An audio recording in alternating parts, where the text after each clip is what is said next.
In the quiet town of Willowbrook, nestled between rolling hills and ancient oak trees, stood the Riverside Cemetery, a place where stories of love, loss, and mystery intertwined like the morning mist that danced between the weathered headstones. But this isn't just another tale of grief and remembrance. This is a story of Koda, a loyal Shiba Inu whose unwavering devotion would uncover a secret so shocking it would shake the very foundations of a family and an entire community. For 7 days and 7 nights, Koda had maintained his vigil beside a simple granite headstone that read, Marcus Chin, beloved son, 1995 to 2023. The orange and white Shiba Inu refused to eat, refused to play, and most remarkably, refused to leave his post, not even for the daily walks he once cherished. Passers-by whispered among themselves. Children pressed their faces against the cemetery fence, pointing at the remarkable dog who seemed to understand something the rest of the world did not. Local residents began bringing food and water, but Koda would only accept enough to survive. His intelligent amber eyes never leaving the grave. Foster, a retired teacher who lived just across from the cemetery, had been watching Koda's vigil with growing concern.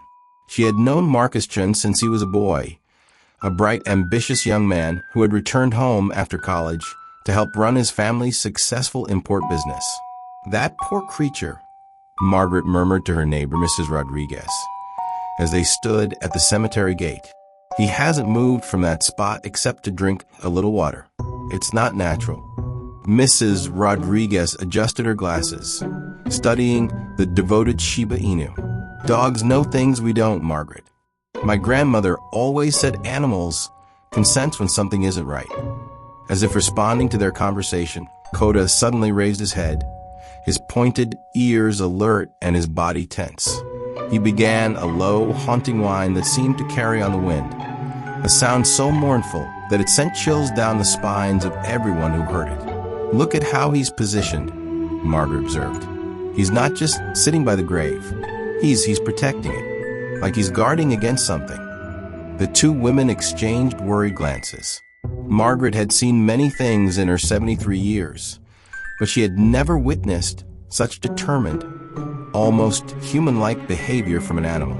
That evening, as shadows grew long across the cemetery, Margaret made a decision that would set in motion a chain of events no one could have predicted.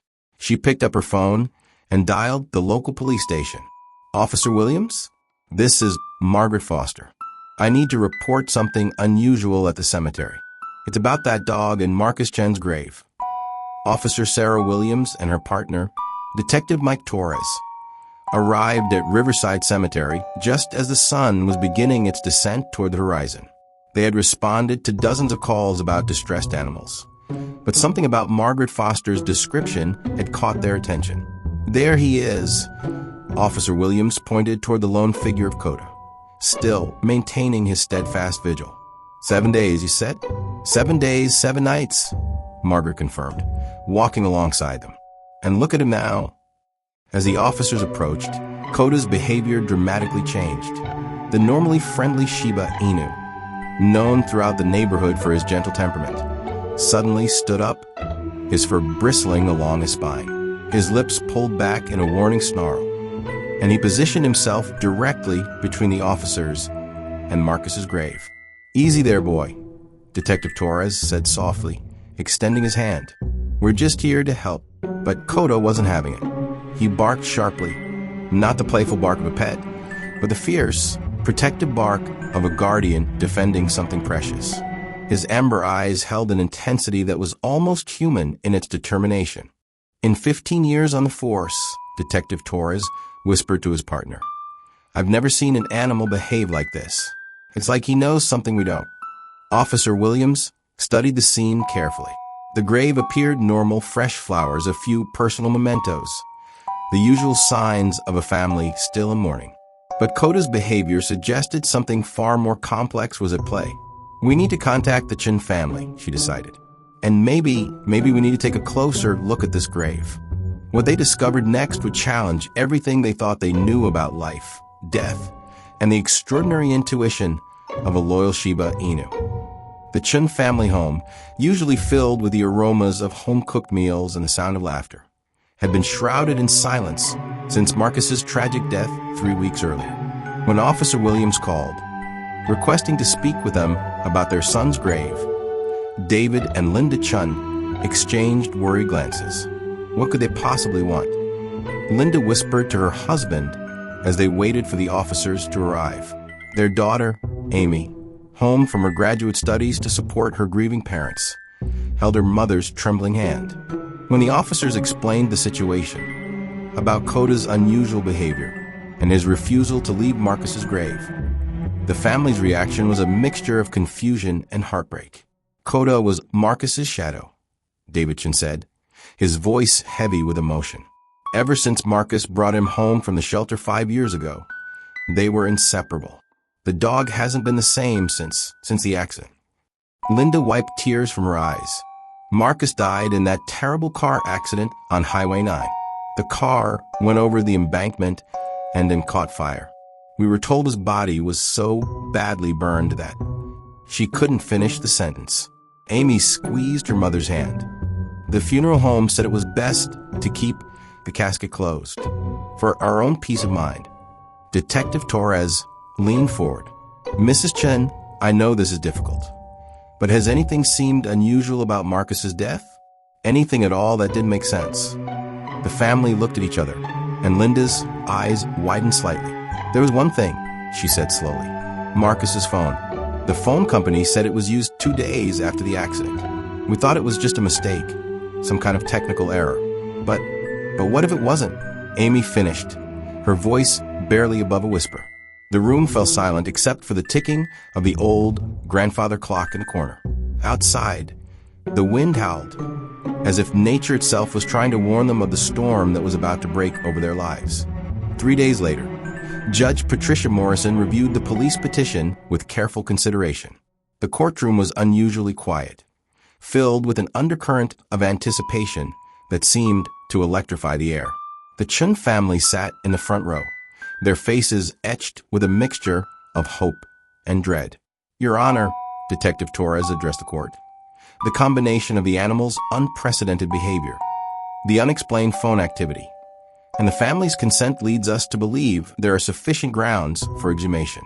Judge Morrison looked over her glasses at the assembled group. In her 25 years on the bench, she had seen many unusual cases, but a petition based largely on a dog's behavior was certainly a first. Mr. Chun, she addressed Marcus's father directly. You understand what this means? The emotional toll this could take on your family. David Chun stood slowly, his wife's hand grasping his arm for support. Your Honor, if there's even the smallest chance that something isn't right, if there's a possibility that our son... He paused, struggling with the words. We need to know the truth. Marcus would want us to know the truth. Amy stood beside her father. And Koda, Your Honor, that dog loved my brother more than anything in this world. If he's trying to tell us something, shouldn't we listen? Judge Morrison nodded slowly. She had always believed that justice sometimes came from the most unexpected sources. The court grants the petition for exhumation. The procedure will be conducted tomorrow morning under full police supervision. As the family left the courthouse, none of them noticed the figure watching from across the street. Someone who had been following their every move. Someone who had secrets of their own to protect. The truth was about to surface. And not everyone was prepared for what lay buried beneath the earth, or what Koda had been so desperately trying to protect. Dawn broke over Riverside Cemetery with an eerie stillness that seemed to hold its breath in anticipation. Koda remained at his post, watching every movement as the excavation team carefully prepared the site. Despite attempts to relocate him, the Shiba Inu had somehow escaped every effort and returned to his vigil. It's like he knows, Officer Williams murmured to Detective Torres. Look at his eyes. He's not just watching, he's waiting. The Chun family stood at a respectful distance, clutching each other for support. Margaret Foster and several other townspeople had gathered at the cemetery gates, drawn by a mixture of curiosity and concern that had gripped the entire community. As the excavation team reached the coffin, a hush fell over everyone present. The morning mist seemed to swirl more intensely, as if nature itself was holding its breath for the revelation to come. "We're ready to open it," the lead excavator announced solemnly. Detective Torres nodded to the family. "Are you sure you want to be present for this?" David Chen's jaw was set with determination. "We need to see." What happened next would be talked about in Willowbrook for generations to come. As the coffin lid was lifted, a collective gasp echoed across the cemetery. Inside, instead of remains, lay only a collection of old blankets and personal items. Marcus's watch, his wallet, his favorite book. But no body. Linda Chen's scream pierced the morning air. "Where is my son? Where is Marcus?" Coda, who had been silent during the entire procedure, suddenly began barking with an intensity that seemed almost supernatural. But these weren't barks of distress, they were barks of vindication. As if he was saying, "I told you so. I tried to tell you." Detective Torres immediately secured the scene. This is now a criminal investigation. Nobody touches anything else. But even as he spoke, everyone present was thinking the same impossible thought. If Marcus wasn't in his grave, was he? And more importantly, was he still alive? In the chaos that followed the shocking discovery, it was Amy who noticed Coda's changed behavior. Instead of his protective stance at the grave, the Shiba Inu was now moving with purpose, walking toward the cemetery exit and looking back at the family as if urging them to follow. "Mom, Dad, look at Coda," Amy called out. "He's trying to show us something." Detective Torres, recognizing the significance of the dog's behavior throughout the investigation, made a decision that would prove crucial. "Let's follow him. This animal has been right about everything so far." Coda led the small procession through the wooded area behind the cemetery, his pace steady and determined. Every few yards, he would stop and look back, ensuring they were still following.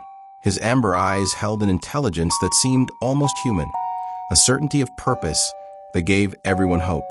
The trail wound through dense woods for nearly a mile before emerging into a clearing where an old cabin sat hidden among the trees. The structure appeared abandoned at first glance, but Coda's excited whining and the way his tail began wagging for the first time in over a week suggested otherwise. "There," Detective Torres pointed to the cabin. "Fresh tire tracks in the mud. Someone's been here recently." Officer Williams noticed something else. "And look, there's a bowl of water on the porch, and it's not rainwater. Someone put it there." Linda Chun gripped her husband's arm. Could it be? Could Marcus really be? Coda had reached the cabin's front door and was scratching at it, whining with increasing urgency. His message was clear. The answers they sought lay inside this hidden refuge. Detective Torres drew his weapon and approached cautiously. "Police, if anyone's inside, identify yourself." And then, from within the cabin, came a voice that made Linda Chen's knees nearly buckle with relief and disbelief. "Mom, is that really you?"